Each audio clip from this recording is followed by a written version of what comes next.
Wahai orang yang beriman, telah diwajibkan atas kamu berpuasa. Bukan ya ayuhal muslimun, wahai orang-orang Islam. Tak. Karena banyak orang yang ngaku Islam, apa agamamu Islam, tapi tak puasa, tak tahan. Maka yang Allah panggil, ya alladzina amanu. Hai orang-orang yang beriman, baru boleh tahan puasa. Maka itu Rasulullah sama sahabat-sahabat 12 tahun usaha iman. Ibarat pengangkutan trailer disiapkan dulu. Do you know trailer? Lori besar. Kalau sudah lori besar, datang muatan 25 tan, 50 tan, oke. 100 tan, yes, let's do. Itulah para sahabat, 12 tahun korban harta, diri, masa, iman. Sudah kuat imannya, tahun ke-13 dari kenabian turun perintah sholat. Apa kata sahabat? Ya Rasul, mengapa baginda kurangi yang 50 masa itu, 50 waktu itu? Kami boleh. Sudah trailer, kami boleh. Nah, itulah para sahabat-sahabat kuatnya beribadah karena iman sudah kuat. Tahun kedua hijrah, 1 tahun turun 3 perintah. Perintah puasa itu di tahun kedua hijrah, bulan Syaban. Pas Ramadannya puasa, datang perintah lagi perang Badar.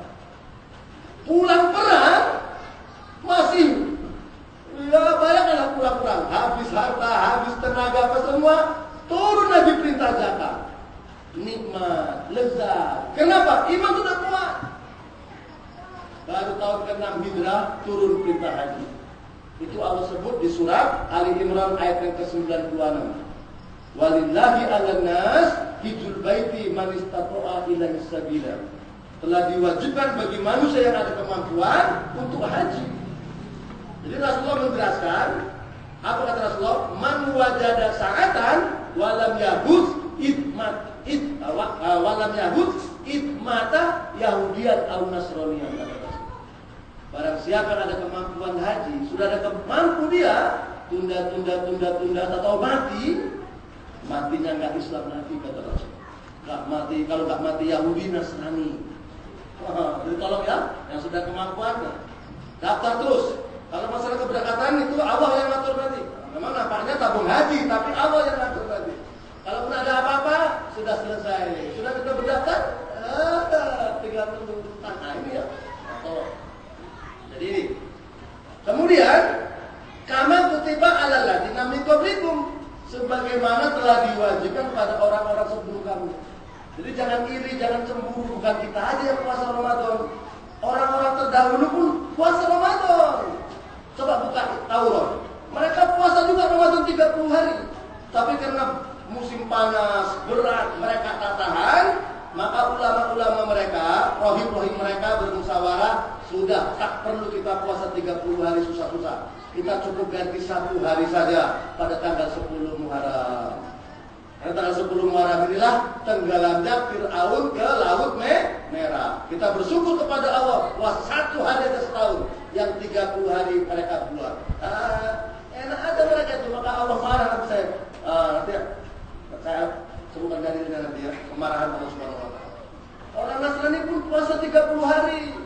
Tapi karena musim panas, namanya pun Ramadan, pembakar. Jadi musim ini bukan sejarah puasa. Musim panas, tak tahan mereka puasa. Sudah, musim panas kita nggak usah puasa. Nanti kita ganti musim dingin baru puasa. Musim dingin baru puasa. Tapi karena musim dingin puasa, kita akan kena kafarah. Kalau musim panas kita puasa kan 30 hari. 30 hari. Karena dia puasa di musim dingin, maka tambah 10 hari. Maka puasa orang Nasrani 40 hari. Itu. Kemudian rajanya sakit. Raja bernazar. Kalau saya sembuh, puasa kita tambah 7 hari, jadi 47 hari. Enaknya mereka itu. Untuk sebagian Allah uji sama mereka, sembuh ini raja, maka puasa mereka 47 hari. Kemudian raja mati, ganti raja yang lain. Ini tak cocok, ini 47. Kita genapkan 50 hari. Itu. Jadi orang Nasrani puasa 50 hari. Karena berat, gak tahan. Apa kata ulama-ulamanya, kata pendetanya, sudah gak perlu puasa, cukup tebus dosanya. Tak puasa, cukup membeli surat penebusan dosa namanya, surat Aflah. Bukan itu sejarah puasa gitu. Beli, saya gak bisa puasa, saya berdosa, oke, saya tebus dosa saya, ini bayar sama pendeta. Selesai, habis dosanya. Ini Allah marah. Maka Allah sebut dalam Al-Quran itu kisah mereka itu di surat Al-Baqarah ayat yang ke-174. Apa kata Allah? Innal ladzina yaktumuna ma anzalallahu minal kitab wa yastaruna bihi thamanan qalila ulaika ma ya'kuluna fi butunihim illan nar wa la yukallimuhumullahu yawmal qiyamah wa la yuzakkihim wa lahum adzabun alim. Orang-orang yang menyembunyikan ayat-ayat Allah, tak mau menyampaikan apapun alasannya, lagi terus dijualnya agama untuk mendapat keuntungan dunia yang sedikit. Mereka itulah yang memakan dalam perutnya api neraka.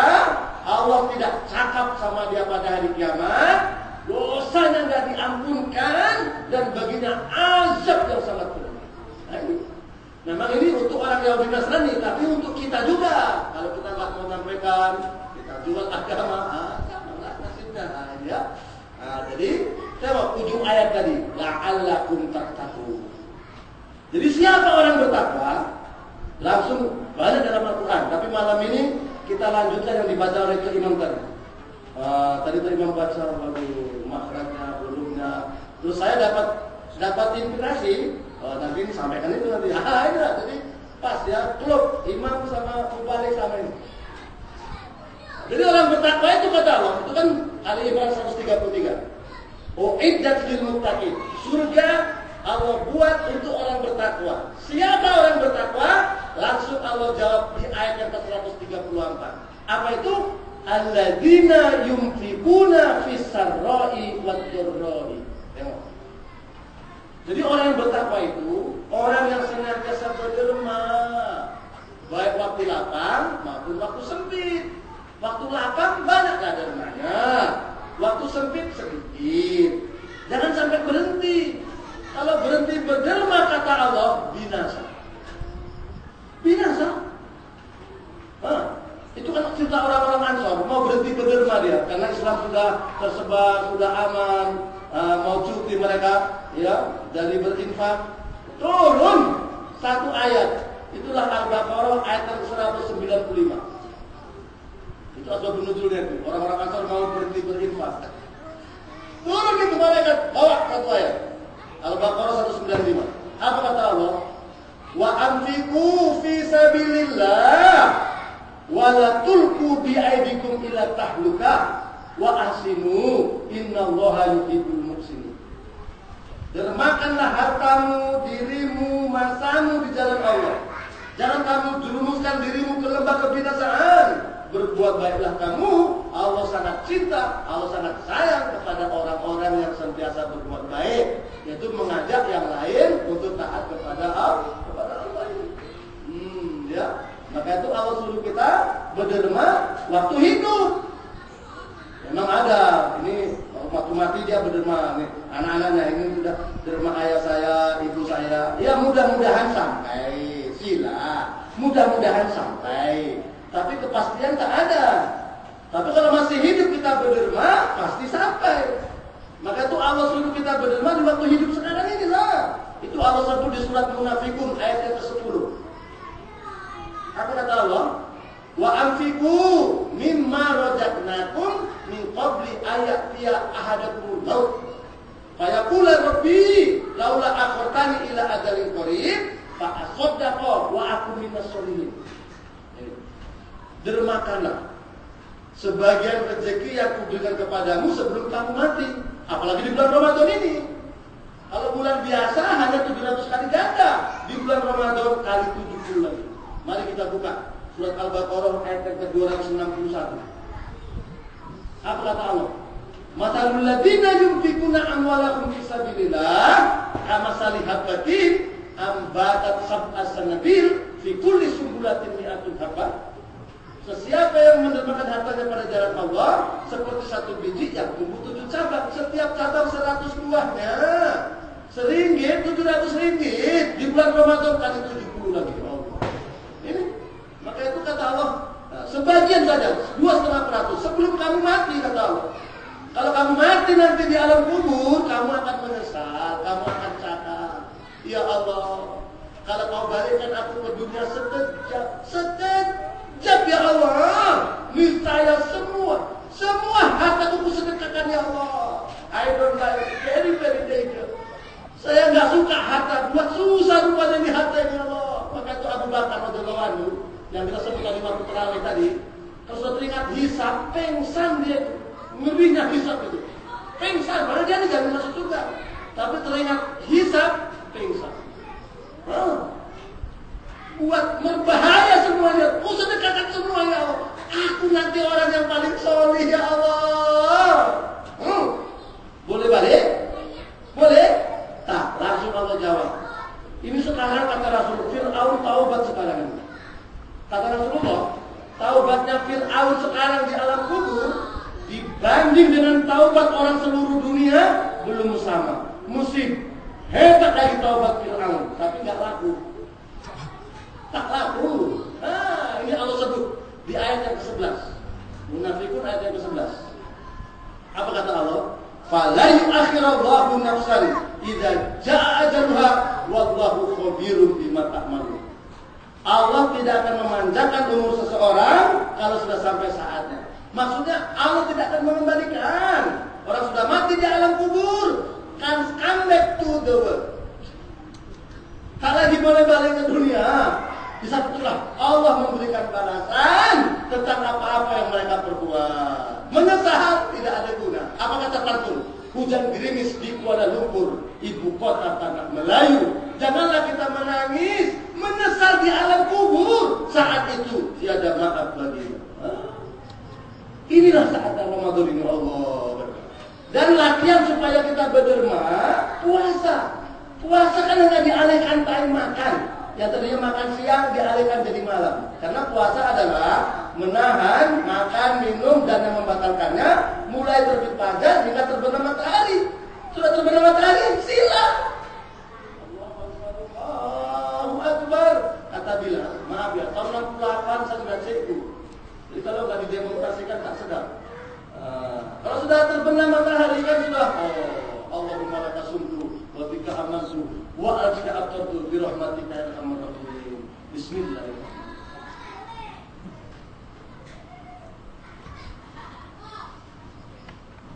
Sudah?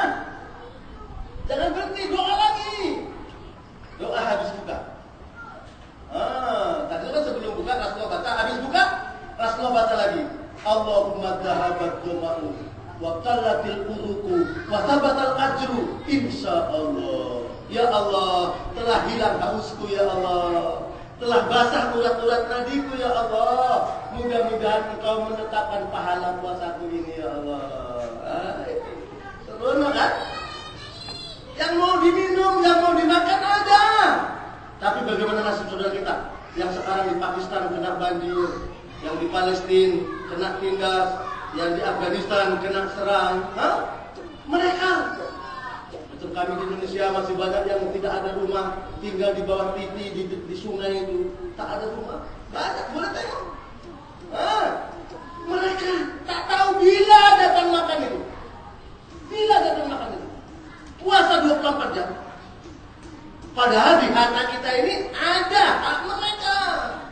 Maka dengan puasa ini, Allah, waktu pukul 2, pukul 3, beginilah nasib saudaraku yang sedang lapar. Timbullah rasa